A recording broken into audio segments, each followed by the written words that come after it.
How to change the password of your email account. Log into your cPanel account. You will be on this page. Go to the email section and click on the email accounts icon.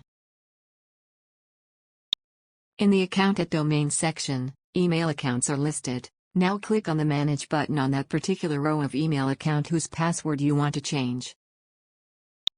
Under the Security section, either you can enter a new password manually or generate a password automatically. You can click on the More icon to select Password Complexity Settings. cPanel generates a new password using that setting. To generate a password, click on the Generate button. Now copy and save the generated password in a safe place. Now scroll down to the bottom of the page and click on the Update Email Settings button.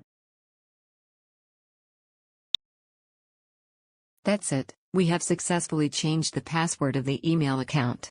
Thank you for watching.